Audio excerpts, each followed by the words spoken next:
पिछले एपिसोड में हमने देखा था कि हुआ यूहाओ को डेथ गॉड की भीम ने आकर टकराई थी। अब आगे देखेंगे। व्हाइट टाइगर ड्यूक को उस पर शक बहुत पहले हो जाता अगर वह अभी भी जवान न होता। यही वजह थी कि जब वह हो यूहाओ को हवा में ले जा रहा था तो उसके विचार थोड़े अलग थे। व्हाइट टाइगर ड्यूक की नज़र में हो यूहाओ संभवतः उसी व्यक्ति का शिष्य था जिसने उसकी जान बचाई थी। जिसने उसकी जान बचाई वह श्रेक अकेडमी से आया हो। इंतजार अपने आप में एक तरह की यातना थी। शू सेंशी और बाकी लोग पहले से ही बहुत देर से इंतजार कर रहे थे। उनके पास ज्यादा दूर नहीं एक काला दरवाजा था। हो युहाव ने उन्हें कहा था कि अगर 2 घंटे के भीतर उनकी पुकार न आए तो उन्हें इसी दरवाजे से बाहर निकलना होगा।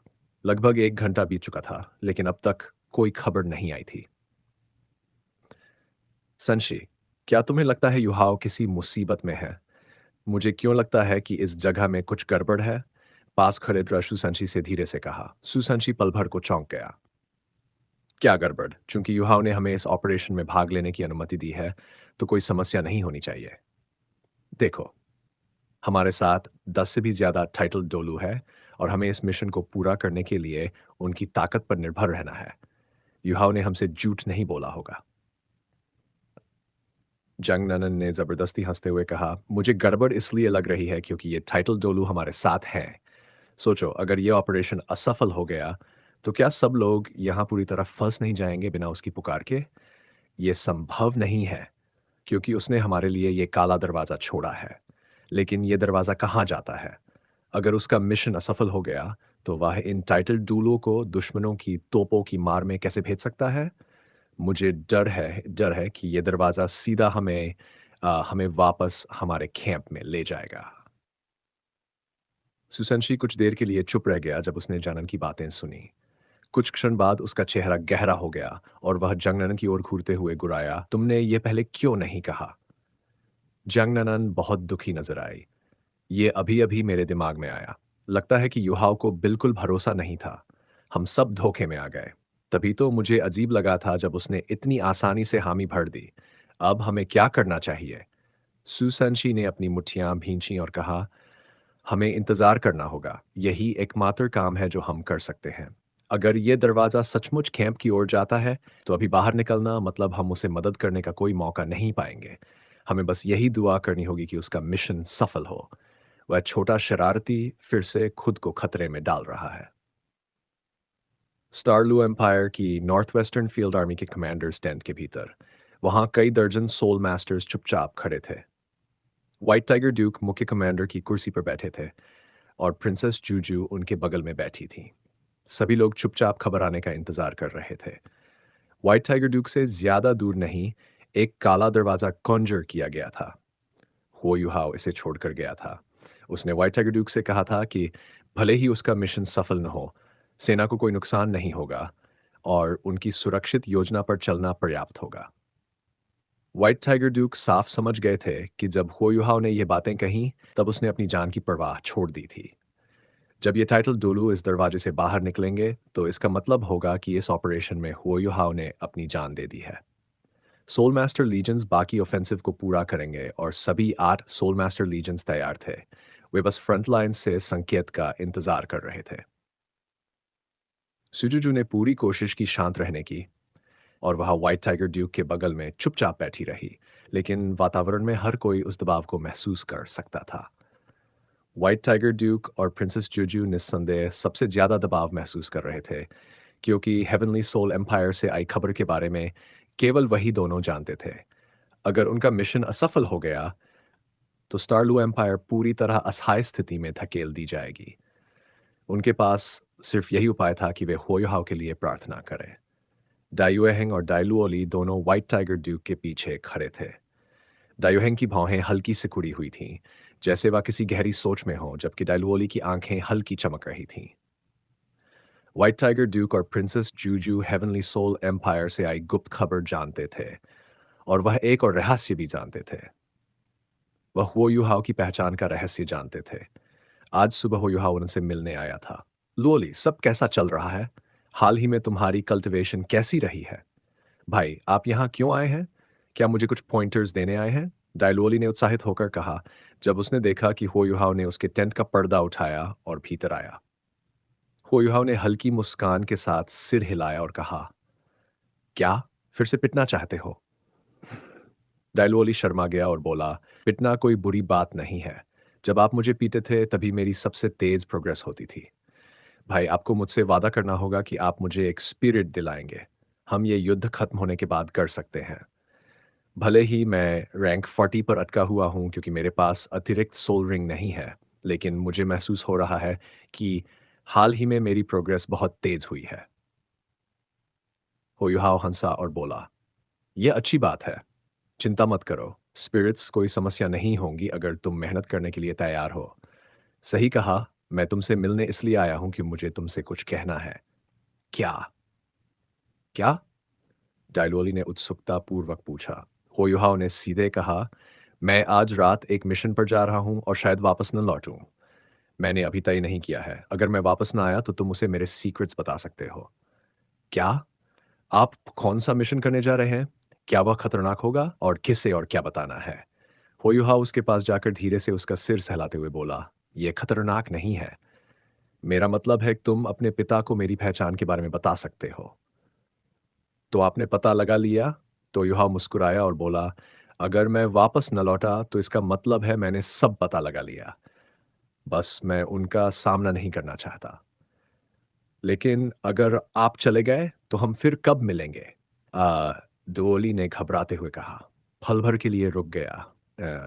अगर किस्मत में होगा तो फिर मिलेंगे। डायलोली हुआ युहाओ की कही हर बात को सोच रहा था और उसका दिल धीरे-धीरे कसता जा रहा था। क्या मिशन से खतरनाक नहीं है? अगर मिशन खतरनाक नहीं है, तो मेरे पिता इतनी बड़ी सेना लेकर यहाँ क्यों इंतज़ार कर रहे हैं? न तो वह और न ही डाइयुहेंग जानते थे कि उनके पिता आगे क्या आदेश देंगे, लेकिन डायलोली अंदाज़ा लगा सकता था कि जो कुछ भी हो रहा है, उसका सीधा संबंध हुयुहाओ से है। भाई, तुम्हारे साथ कुछ भी नहीं होना चाहिए। उसके चारों ओर का दृश्य गहरा लाल था और हर दिशा से एक अजीब शक्ति होयुहाओ के शरीर में प्रवाहित हो रही थी। उस पल उसे ऐसा महसूस हुआ जैसे अनगिनत अवेंजिंग स्पिरिट्स उसके शरीर को फाड़ने और उसकी आत्मा को निगलने के लिए तैयार हैं। उसने अपने चारों ओर और कुछ महसूस नहीं किया, सिवाय उस गहरे लाल रंग के। हाँ, ये डेथ गॉड की शक्ति थी। भले ही ये पूरी शक्ति नहीं थी, फिर भी ये होयुहाओ के लिए काफी खतरनाक थी। होयुहाव लगभग महसूस कर सकता था कि उसका शरीर इस भयानक और डरावनी शक्ति से फट रहा था और उसकी जीवन ऊर्जा तेजी से लुप्त हो रही थी क्योंकि उसका स्पिरिचुअल सी धीरे धीरे टूट रहा था। क्या मैं मरने वाला हूं? उसके मन में उस पल अनगिनत छवियां उभरने लगीं। उसकी मां की कोमल आंखें और मृत्यु से पहले उसकी चाहत भरी दृष्टि। डोंगर का अहंकारी रूप जब वह पुरुषों के कपड़े पहनती थी और बाद में उसकी कोमलता। पिता, हाँ, और मेरे पिता। मुझे नहीं पता कि मेरी मृत्यु उसे दुखी करेगी या नहीं। उसने अपने बेटे को अपनी ही हाथों से मौत की राह पर डाल दिया और शायद यही वह प्रतिशोध है जिसका वह हकदार था। अगर उसे परवाह नहीं है, ने अपने मुट्ठियां कसकर बंद कर ली और टाइगर टूथ ने उसके हथेली में घुसा। लेकिन इस समय उसे किसी चीज का पछतावा नहीं था।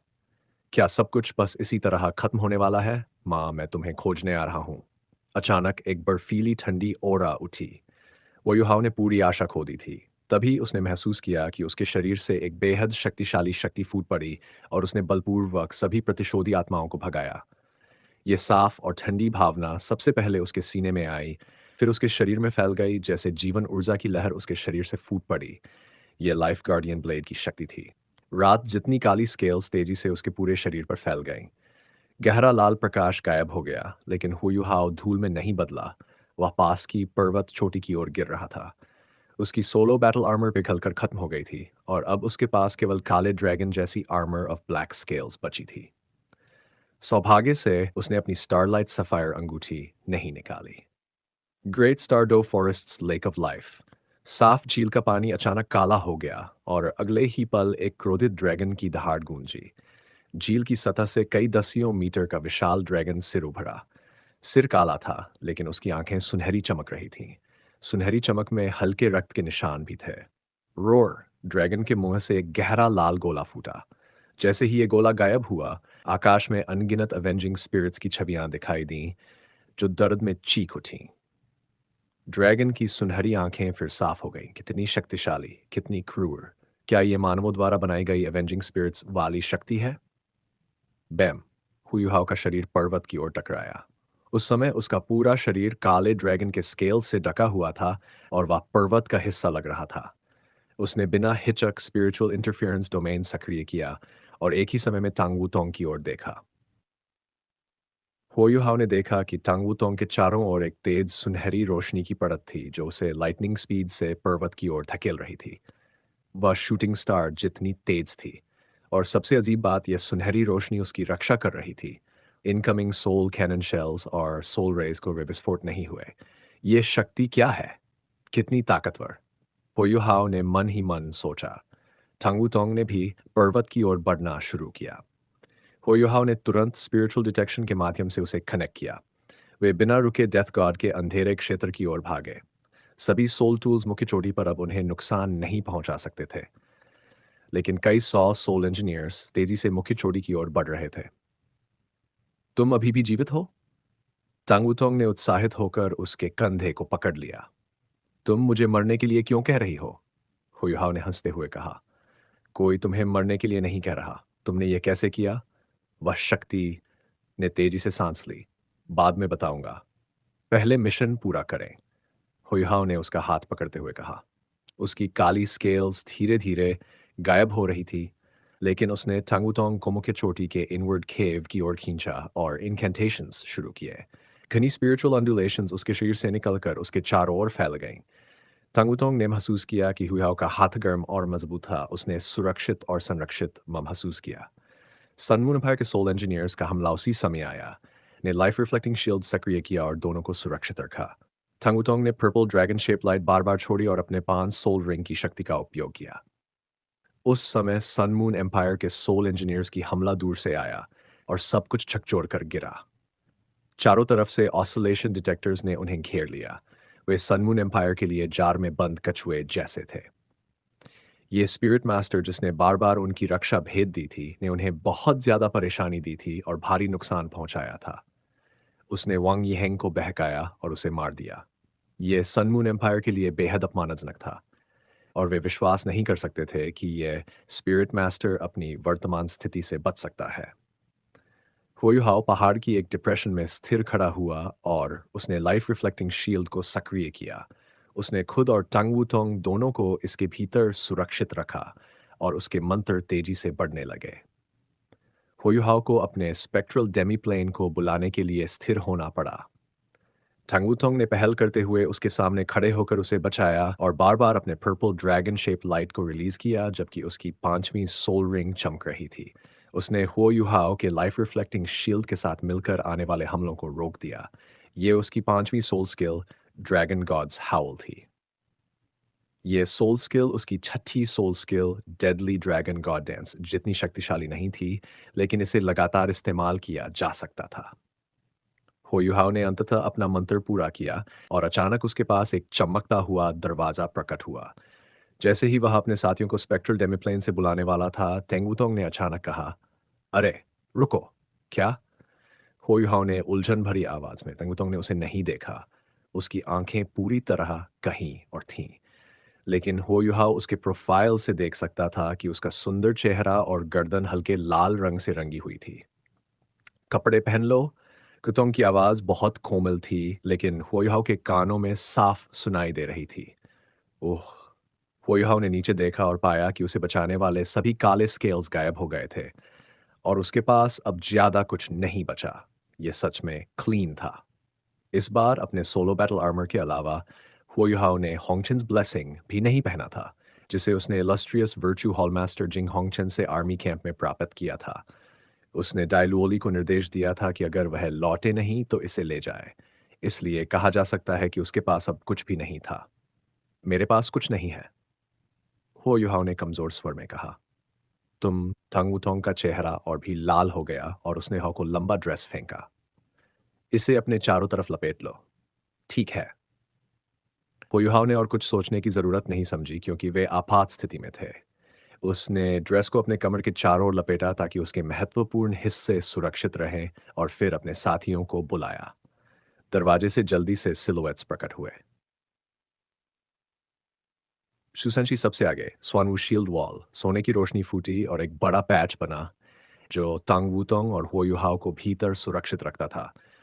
सुसंशी थोड़ी देर के लिए चौंक गया जब उसने तांग वूतोंग को देखा और फिर हो युहाओ को देखा, जो अब भी ड्रेस में लिपटा हुआ था। हे भगवान, हम तुम्हारे लिए बिना वजह चिंता कर रहे थे। क्या आप दोनों डेट पर हैं या मिशन पर? तुम लोग कैसे खेल खेल में इतने कपड़े खो बैठे? हा हा। शुसंशी युहाओ को चिढ़ा नहीं रोक सका, लेकिन उसका चेहरा जल्दी ही पीला पड़ गया। सनमून एम्पायर के सोल इंजीनियर्स ने उन्हें घेर लिया था। सुसंशी ने अपनी गोल्डन श्वानवू शील्ड से उन शक्तिशाली हमलों को 2 बार रोक दिया था, लेकिन उसकी सोल पावर अविश्वसनीय गति से खत्म हो रही थी। तभी दरवाजे के भीतर से और अधिक शैडोज उभरने लगे। एक विशाल शैडो अचानक खुला। ये एक विशाल अम्ब्रेला था और इसके अंदर कई दसियों वर्ग मीटर का क्षेत्र सुरक्षित था। हर सोल रे और कैनन शेल जो गिर रहा था उसे रोका गया और शुसेंशी पर दबाव थोड़ा कम हुआ। The big dipper umbrella. Big dipper Luo यहाँ था। हाँ, स्टार लुओ एम्पायर की पहली स्पिरिट मास्टर लीजन के कमांडर बिग डिपर डुलुओ भी इस ऑपरेशन में भाग ले रहे थे। मुझे एक कपड़े दो, तीसरे वरिष्ठ भाई। होइहाओ ने सभी अजीब निगाहें महसूस की और शर्मीली होकर शुसेंची से मदद मांगी। संची हंसा। यह समय होइहाओ को चिढ़ाने का सही नहीं था। उसने वॉरियर रोब फेंकी और अपनी शोनवू शील्ड से उसे रख दिया। होइहाओ ने जल्दी से अपने नए कपड़े बदल लिए। इस समय सभी टाइटल डुलू और टैंगसेट के बाकी लोग दरवाजे से बाहर आए। बिग डिपर डोलू ने आने वाले हमलों से लड़ाई जारी रखी और युहाओ से पूछा पूछा क्या ये मुख्य चोटी है? हाँ, हुयुहाओ ने कहा, सावधान रहो सब। डेथ गार्ड पहाड़ की चोटी पर है। वह लाल शंकु जैसी वस्तु। अगर मैं गलत नहीं हूं तो डेथ गार्ड का होली गोस्ट चर्च से संबंध होना चाहिए, क्योंकि इसमें इविल स्पिरिट मास्टर्स की शक्ति है। ऐसा लगता है कि इसे एवेंजिंग स्पिरिट्स और कुछ विशेष शक्तियों को मिलाकर बनाया गया है। यह बेहद डरावना है। सुनिश्चित करो कि तुम उस पर निशाना लगाओ। अपनी मिशन के दौरान डेथ गार्ड ही पहुंच पहुंच वाले कोनों से बचो। समझ गया। अब मैं इन गुंडों से अच्छी लड़ाई कर सकता हूँ। एक लंबा और बलिष्ठ टाइटल्ड डोलू क्रोधित होकर चिल्लाया और अपना दाहिना हाथ उठाया, जिसमें तुरंत एक सुनहरा गोला चमक उठा। 2 पीले, 2 बैंगनी और 5 काले सोल रिंग्स उठे और एक विशाल हथौड़ा उसके हाथों में प्रकट हुआ। ये विशाल हथौड़ा पीला था और प्रकट होते ही एक भारी और घनी ऊर्जा फैल गई। उसका टाइटल उसकी मार्शल सोल थी। जायंट जायंट हैमर डोलू ने अपने हाथों से हथौड़ा फेंका और पहाड़ी की तरफ जोर से टकराया। आश्चर्य की बात यह थी कि उसके हथौड़े से कोई जोरदार विस्फोट नहीं हुआ।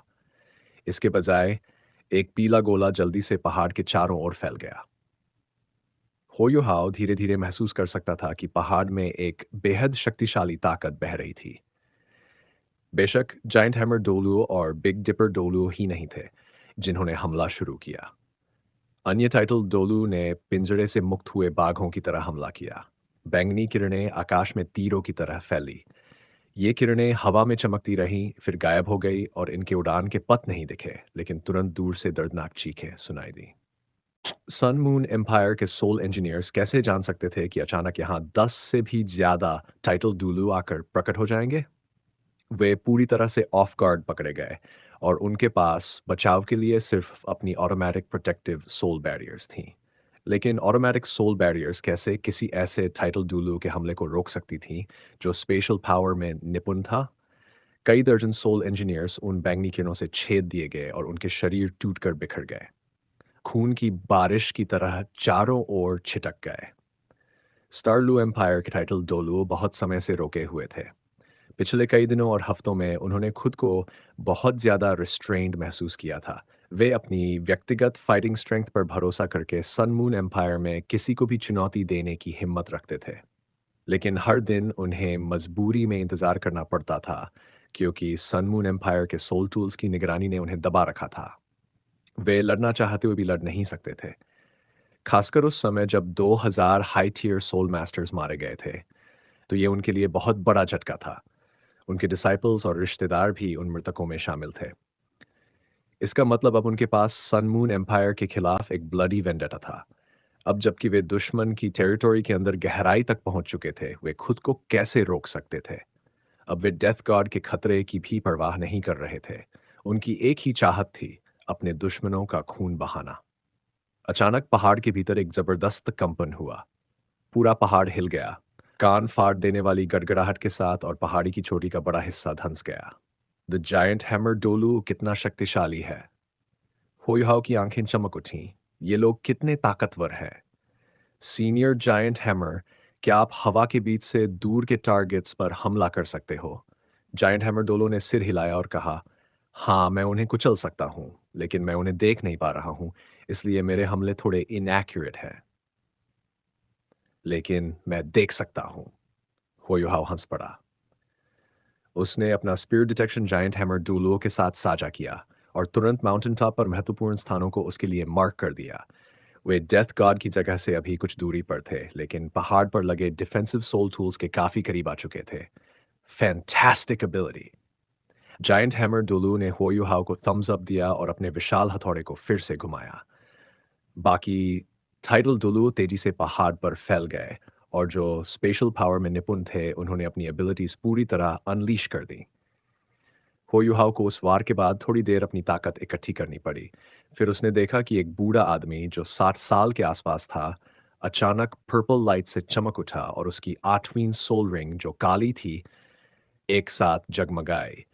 उस बूढ़े ने अपने हाथों को छाती के सामने जोड़कर धीरे-धीरे आगे धकेला और उसके हाथों से लगभग 10 सेंटीमीटर का एक पर्पल व्हर्लपूल निकला। ये टाइटल डोलू था, शैटर्ड स्टार डोलू। वह उन सब टाइटल डोलू में से एक था जो ट्रांसेंडेंट डोलू स्तर तक पहुंचे थे और रैंक 95 पर थे। उसका मार्शल सोल बहुत अनोखा था, लाइट ऑफ शैटर्ड स्टार्स। जब वह 6 साल का था तो उसके मार्शल सोल के जागने पर उसके शरीर पर एक पर्पल बीम प्रकट हुई थी। ये किरण जिस भी वस्तु को छूती उसे तोड़ देती और इसी वजह से उसने अपने मार्शल सोल का नाम लाइट ऑफ शैटर्ड स्टार्स रखा। उसका मार्शल सोल जन्म से ही सोल पावर से भरा हुआ था। अब वह सिर्फ 66 साल का था, लेकिन ट्रांसेंडेंट डोलू बन चुका था। वह स्टारलू एम्पायर के सबसे ताकतवर टाइटल डोलू में से एक था। उसका light of shattered star special power से लैस था।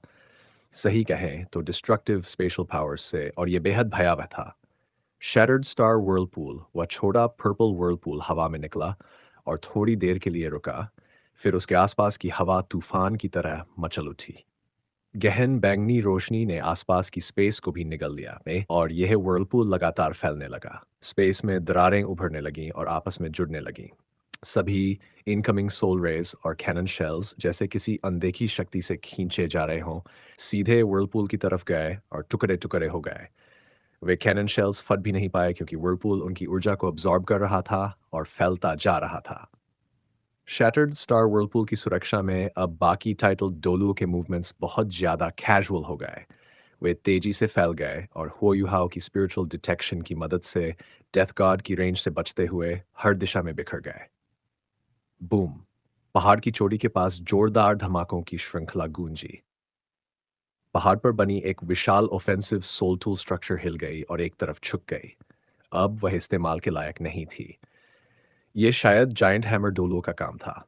यही नहीं, जायंट हैमर डोलू होयुहाओ की स्पिरिचुअल डिटेक्शन की मदद से बार-बार अपने हथौड़े के वार करता रहा और लगातार विस्फोट गूंजते रहे। जायंट हैमर डोलू भले ही सबसे शक्तिशाली टाइटल डोलू न हो, लेकिन फोर्टिफाइड पोजीशंस तोड़ने में उसकी एबिलिटीज सबसे इफेक्टिव थी। सन मून एम्पायर के जबरदस्त हमलों की वजह से शैटर्ड स्टार व्हर्लपूल तेजी से फैलकर 50 मीटर से ज्यादा का हो गया और अब भी बढ़ रहा था। होयुहा अपनी स्पिरिचुअल डिटेक्शन से इस व्हर्लपूल में भरी जबरदस्त ऊर्जा को महसूस कर सकता था। वह जानता था कि जब यह फटेगा तो यह कैटास्ट्रॉफिक होगा। शैटर्ड स्टार डोलू ने मुड़कर होयुहा और बाकी लोगों को अपने पास आने का संकेत दिया। होयुहाओ, थंग वुतोंग और थंगसेक के बाकी सदस्य साथ में जायंट हैमर डोलुओ बाई उसके पास पहुंच गए। डोलुओ पहले ही अंधेरे में फैल चुके थे। शैटर्ड स्टार डोलुओ ने अपने हाथों को एक गोले के रूप में बनाकर लाइट ऑफ शैटर्ड स्टार्स की बीम्स निकाली। ये रोशनियां हवा में इकट्ठा हुई और धीरे धीरे पहाड़ में समा गईं। कठोर चट्टान उसके लाइट ऑफ शैटर्ड स्टार्स के सामने बर्फ और बर्फ की तरह पिघलने लगी। हल्की पर्पल चमक और तारों जैसी झिलमिलाहट ने सबको ढक लिया और वे पहाड़ के अंदर की ओर फिसलते चले गए।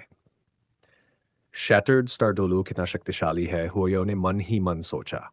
उसकी एबिलिटीज डिफेंसेस को तोड़कर सीधे अंदर घुसने की क्षमता देती थी, लेकिन बिना किसी इंटेल के उसका हमला अंधा हो सकता था, क्योंकि सन मून एम्पायर ने अंडरग्राउंड सर्वेलेंस सिस्टम जरूर लगाए होंगे।